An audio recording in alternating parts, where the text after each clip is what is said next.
Well, hello everybody. Welcome to Frank's Corner.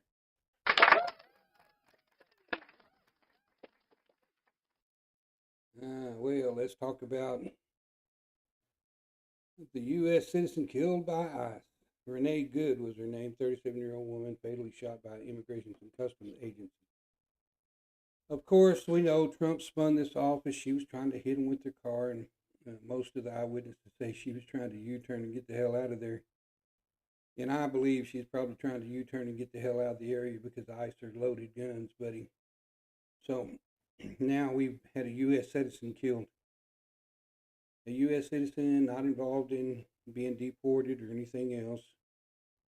And the Trump administration is definitely going to do all they can to justify killing the U.S. citizen. This is just the beginning, though. Don't worry. This is going to continue. It'll continue until we actually do something to put a stop to it. Everybody's got something to say. They're not following the law. Again, this regime, it doesn't matter if you're following the law. This is the truth. They're arresting people at court hearings that are doing their stuff properly. So it's not a matter of following the law. It's not even a matter of drug cartel running from Venezuela to the United States. That ain't got nothing to do with that neither. That's all about oil. If you give you a brief history, if you don't know the oil stuff, but long time ago, Exxon had the rights to drill the oil in Venezuela. What they were doing was keeping 80% of the profit and giving 20% to the country. Sounds kind of unfair, don't you think? Of course, Exxon's crooks. Most of these big corporations are crooks, one way or the other. But anyways, when they had a dictatorship takeover, the dictator booted their ass out, which is okay.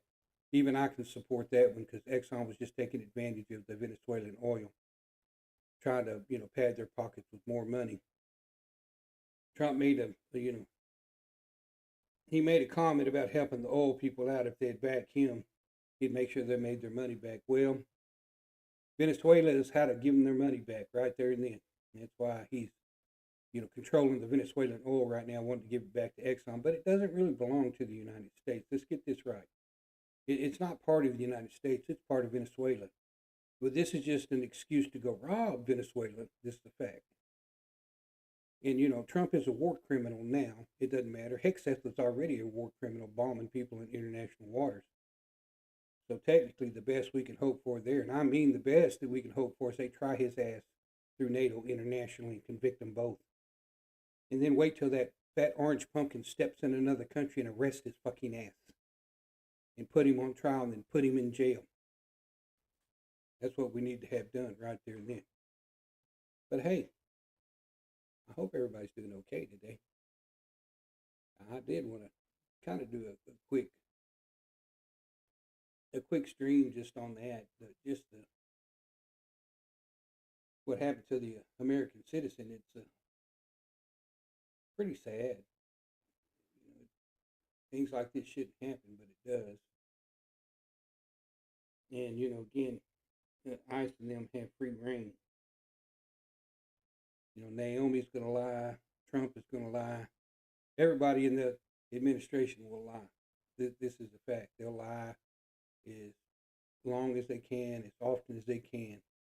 And, of course, people will, 100% without a shadow of a doubt, swallow it. I mean, I ain't got a better way of saying that than people just swallow it.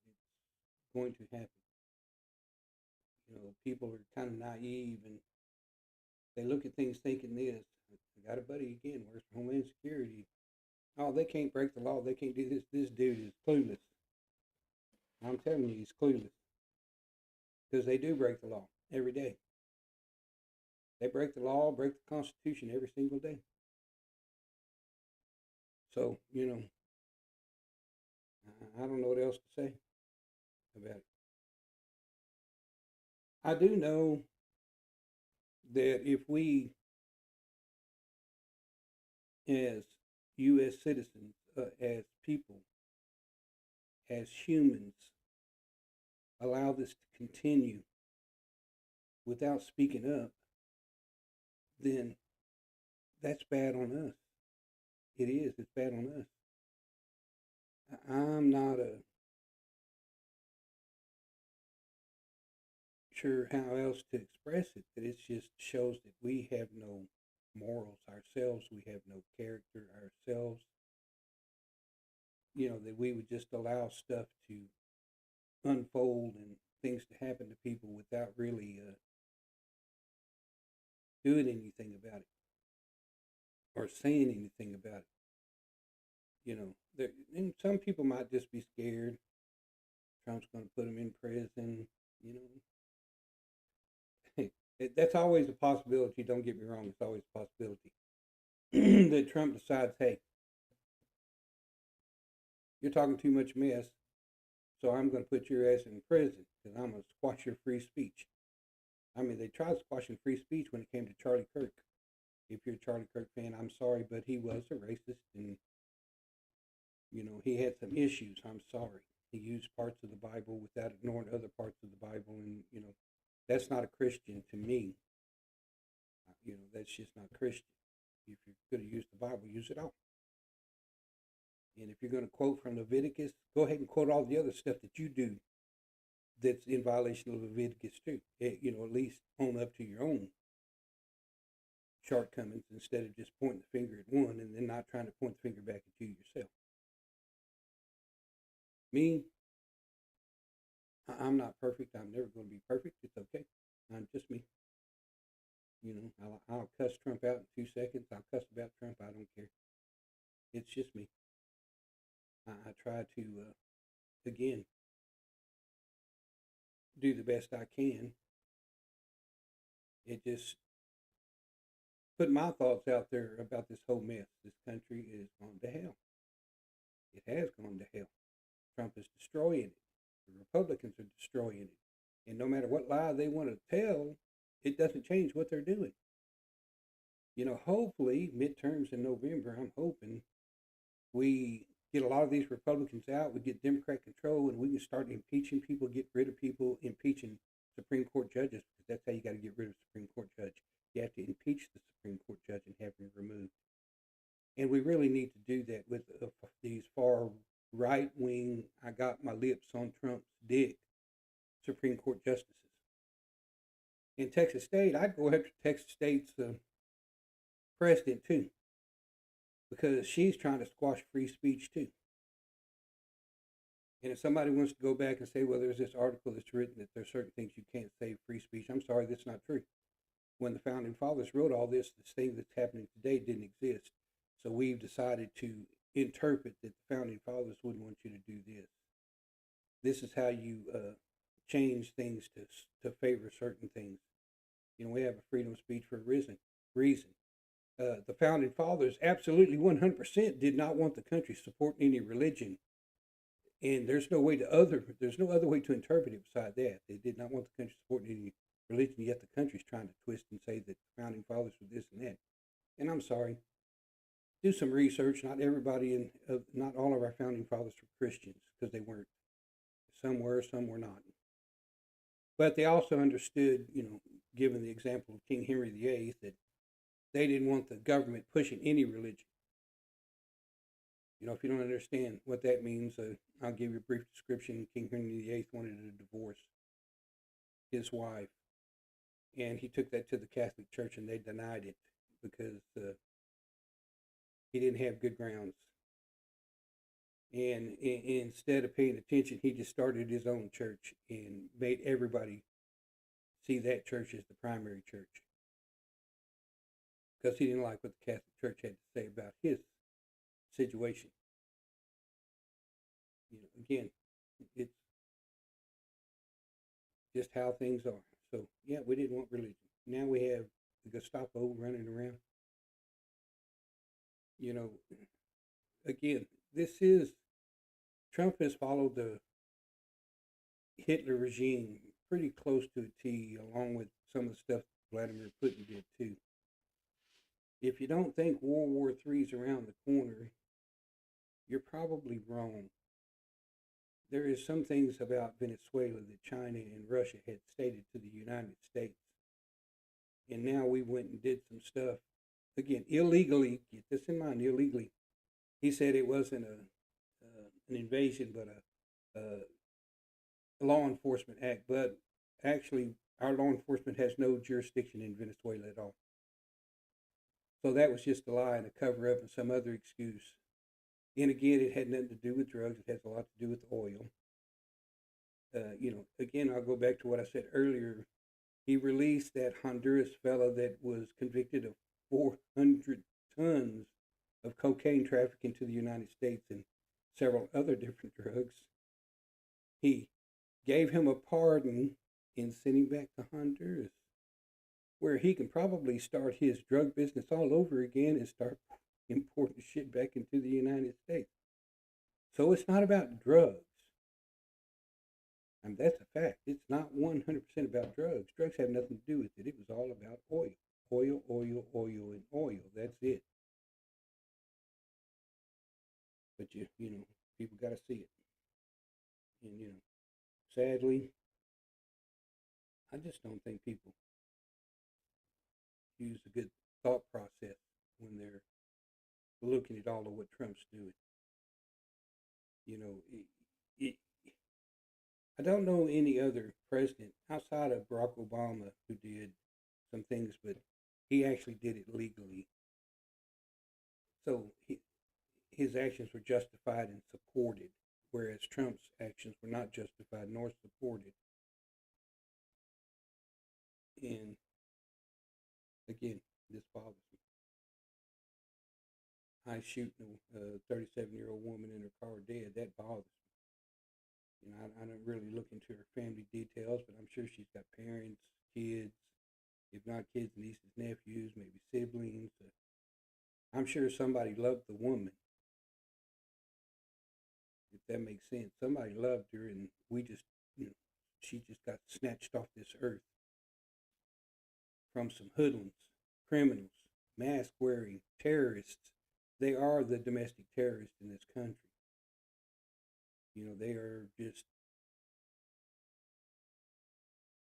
not controlled, not held accountable for the stuff they do, like they're above the law. And I was always raised to believe nobody really is above the law. Nobody.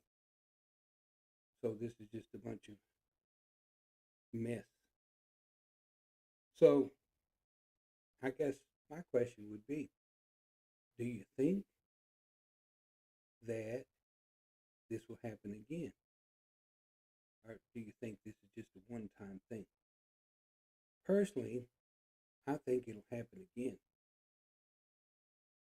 I believe that, if we don't put them in check and they get away with it, then it's going to happen more frequently too, because they can get away with it. That's the thing that, you really need to think about. If we don't get them in check and they get away with it, then they'll just assume they can get away with it every time. And she won't be the first and last American to drop. She'll just be the first of a line of many. And that's just the way it is. And again, Trump's reaction and Naomi's reaction was, oh, it was justified. No, it's not justified. She's a woman in her car, and she ain't got no guns or nothing. She ain't pointing guns at anybody.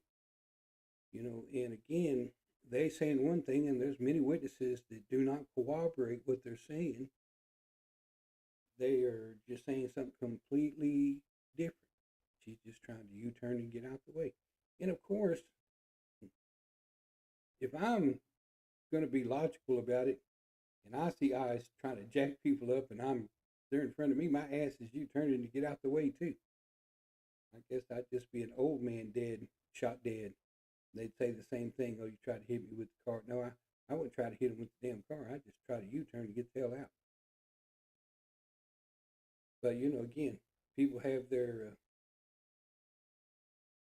lies they have to spin, especially the Republican Party. They're going to continue to spin lies and more lies and more lies. Sometimes I'm overwhelmed with the amount of lies they tell, and then I get more fascinated with the fact that people believe the lies that they tell. Some of them are so obvious that you figured even a kindergartner would figure it out. Yeah, that's not correct. But anyway, I didn't want to stay on here too long. I did want to address that issue. I feel bad for Mrs. Good and her family and what happened to her. You know, I have that we should all be compassionate when bad things happen to people. I don't know if she was a good person or bad person. I really don't know that. But I don't need to know that. I do know she was a U.S. citizen. I do know ICE shot her and killed her. That's what I know. And of course, I understand that they're going to spin the narrative to make it look like she was at fault because they don't want to take fault. I mean, think of the habit Trump has. I didn't do it. Biden did it. I didn't do it. Obama did it. I didn't do it. Somebody else did it. That is this whole administration. Oh, this ain't our fault. This is somebody else's fault. All the while, it's their fault. That's really what it boils down to. Brass tacks. It's still their fault. I don't understand why we don't, as a whole, point it out. But I got to be honest. There's what about 340 million people in the United States? That's a lot of people. If we were all actually stand together and all eventually acknowledge that we don't want somebody destroying this country. If you're a patriot, you say you love this country. I hear that a lot. But if you're really a patriot, say you love this country, the Constitution, the founding fathers, then you stick up for it regardless. You'll stick up for your belief and your love for the country. If you're not doing that and you're just riding the coattails of Donald Trump, then you won't. And then you're not really a patriot at all because Donald is not a patriot. Donald's not smart. Donald's not a good president. Donald doesn't need the Nobel Peace Prize. And another thing is Donald Trump was mad because the girl, although she dedicated her Peace Prize to Trump, didn't actually tell them to give it to him. That's another thing he was pissed off about. That's the reason why the regime didn't change to her. He left the dictator's party in place and just took the president and his wife. That should tell you a lot right there. He left the dictatorship intact though. And the supporting, the Democratic president, he didn't install her in power at all. So this should tell you something. It's not about a dictator. It's not about drugs. It's all about oil. And as long as they say they've got control of the oil, then we know what's going on. But we've set an example. ICE has set an example for other countries. You just don't quite get the example we're setting for other countries right now. With ICE running amok and killing citizens, with us invading other countries without due process, without Congress approval, congressional approval, or votes, or any of this stuff, just doing it to do it, bombing people in Venezuelan waters when that's not actually the United States waters at all, and then making up an excuse to why we did it, and then double tapping them to kill the survivors. Now, this is just, you got to understand there's a lot wrong with that. And I hope people wake up and actually understand, where all this is leading to. Because, if all of a sudden you wake up tomorrow morning and we're in World War III and bombs are going off, you need to understand why. Because this particular administration, this Trump group of psychos, that's what they're pushing. They're pushing that war agenda. They're pushing that, we're going to act like we're bad motherfuckers. We'll alienate ourselves from NATO, and then we'll fucking push the bears over there, China, Russia, and we'll just see what they do. It's not a wise action on our behalf at all. And it's not what this country is. It's not what people are used to our country doing. It's completely opposite of, our habits as a country and other presidents. Yeah, I understand Obama was well spoken, well liked, and Trump's not. He's jealous. Clinton had us in a surplus. We were making money. Trump's not. He's jealous. Biden took the bullshit economy that Trump left us by ignoring COVID and got it back on track before he was done out of office. Trump's jealous. That's pretty much how it works. Trump's jealous. But anyways, I do want to appreciate y'all coming out and like my videos and share my videos if you can. All you people have a nice day. And again, thanks for coming to Frank's Corner. We'll chat with you sometime soon. Y'all take care of yourselves and be safe. Watch your back.